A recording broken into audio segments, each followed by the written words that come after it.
Hey gang! Using the promo code MTGMudsta, all caps, will get you 10% off any order over $10 at Flipside Gaming. It'll also get you 10% off any orders of singles at Multizone. And it'll get you 10% off most products at Original Magic Art, with the exceptions of some paintings. If these fine sites don't have what you're looking for, you can also consider using my affiliate link when ordering from TCG Player.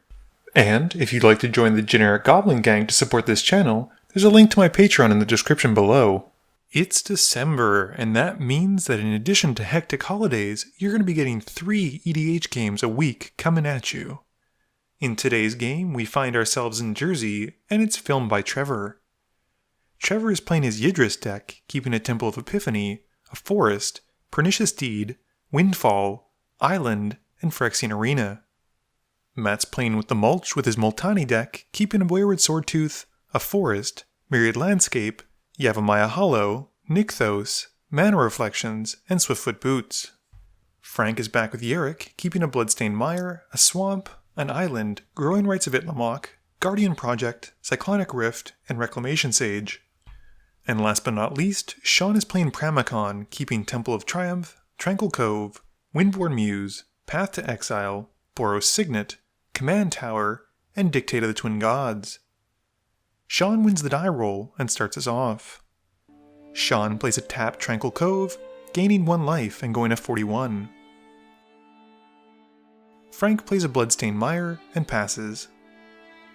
Trevor plays a tap Temple of Epiphany, scrying 1 and bottoming the card. Matt plays his Myriad Landscape, which comes in tapped. At the end of turn, Frank sacrifices his Mire to find a land and loses 1 life. Sean plays a Command Tower and pays 2 mana for Boros Signet. Frank plays a Scalding Tarn and passes. Trevor plays an Island and passes.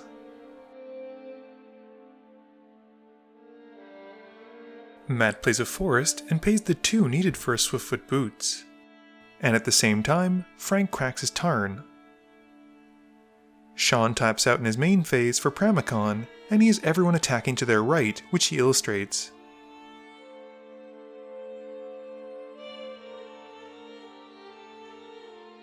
He then plays a tap Temple of Triumph, scrying 1 and keeping it on top, and then passing.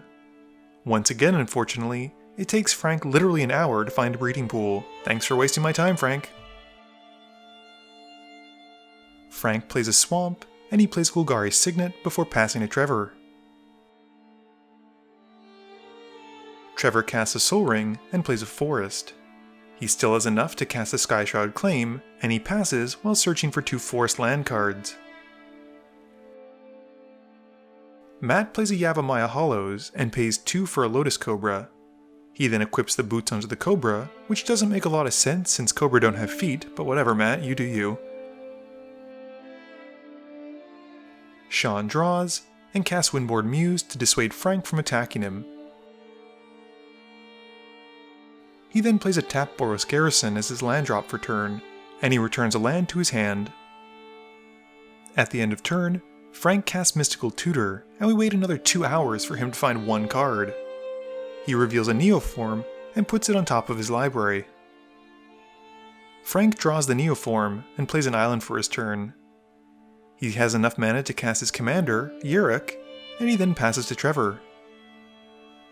Trevor plays his copy of Bloodstained Mire, and pays for a Pernicious Deed, keeping 1 colorless floating from his Sol Ring. He then immediately uses the colorless to help pay for a Windfall, and everyone but Trevor is sad to wheel away their hand. They then all draw 6 because Sean had the largest hand size, and Trevor then passes. Matt plays a Forest and gains a green thanks to the Lotus Cobra landfall trigger. He taps his 2 forests to activate the landscape, finding 2 more basic forests and gaining 2 more green mana from the landfall triggers. Trevor also joins Matt by sacrificing the Mire to find a land as well, and Matt then uses 3 mana to cast his Ramunap Excavator, and he passes. Sean plays a Mountain and activates his Signet to help pay for Kazul.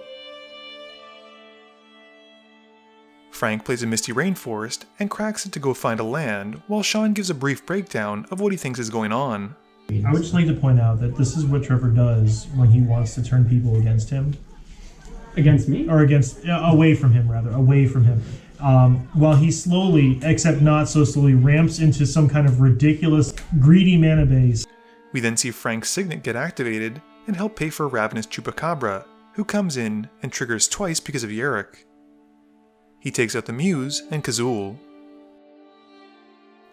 Moving to combat, Frank swings at Sean for 3, and Sean takes 3 commander damage, and Frank gains 3 life.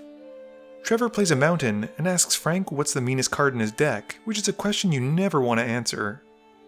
This is proven once Trevor pays 5 for a bribery, but instead targets Matt with the spell. He goes into Matt's library and grabs something that Trevor considers quote-unquote fair by grabbing Terastodon. The Terastodon comes in, and Trevor hits Matt's boots, Sean's Signet, and Frank's Signet. Trevor then still has enough for a Cultivate to put a forest to the field and an island to his hand. And Trevor then hands out some elephant tokens. Matt plays his Nykthos from his yard, gaining 1 green mana from the Lotus Cobra's landfall trigger. He uses the green for an exploration, and plays a forest from his hand, gaining another floating green. Matt then pays 5 mana for Traverse the Outlands, with his largest creature being of 3 power, and it being the elephant. This lets him go and find 3 more basic forests for the field, and this gives Matt another 3 green floating thanks to the Lotus Cobra. Matt then has enough to tap out and uses the floating mana to cast Multani. He then passes. Sean plays a Foily Reliquary Tower, which he wishes was a blue source, and Matt illustrates Multani's power and toughness with a d20. Sean then puts out a Sphere of Safety, which makes Frank worry that he's never going to be able to kill him at this rate, and Frank decides to use a timely counterspell to stop it. With nothing else, Sean passes. Frank plays his Sol Ring and makes 3 blue and 3 whatever to pay for a Royal Elemental. This then lets Frank play a forest, which comes in and triggers the Royal Elemental twice because of Yarick. Frank steals Matt's Multani and Lotus Cobra with the triggers. This actually powers down Multani to a 9/9. Moving to combat, Frank swings Yarick at Sean, who blocks with the elephant token, and Frank gains 3 life. Frank then issues this warning, as I said in the last video, leave me alone, and passes his turn. Trevor taps 9 mana, 2 of which is blue, and drops an Expropriate. Wait, no, actually that's a Clone Legion. Color me pleasantly surprised. He targets Frank with the spell, and he gets a token copy of each of Frank's creatures, and he has some triggers hitting the stack. He resolves his 2 Chupacabra triggers first, hitting Frank's Royal Elemental and Yarick. This returns the Cobra and Multani to Matt.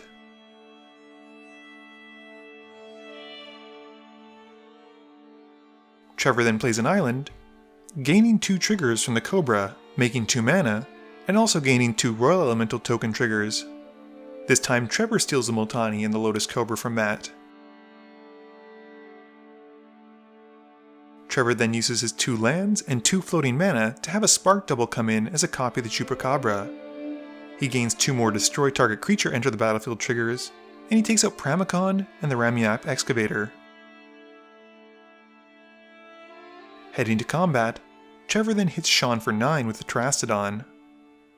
Trevor then passes, while writing down some post-it notes to make sure we know what each clone does. Matt plays a forest and casts Sakura Tribe Elder. At this point, Trevor realizes he can't have 2 copies of Multani, and he sacrifices the clone token one. Matt then plays a Crucible of Worlds, and replays his Myriad Landscape from the yard as his second land for turn. He then passes. Sean draws and plays a Plateau. He casts an Electrostatic Field before recasting Pramicon. This time, he decides to go the other way around the table, and Sean passes. Frank draws and looks at what Trevor's got, which until a few minutes ago was actually what he had. We see Frank then paying 6, 2 of which is blue, for a Deadeye Navigator in his main phase, who comes in and soul bonds it to the Chupacabra. He flickers it, and as it comes in, destroys the Royal Elemental token. This has Matt get his creatures back, and Frank then passes. Trevor pays for the Scarab God in his main phase, and activates it to exile Frank's Royal Elemental, and makes a token copy of it that's a 4/4 zombie.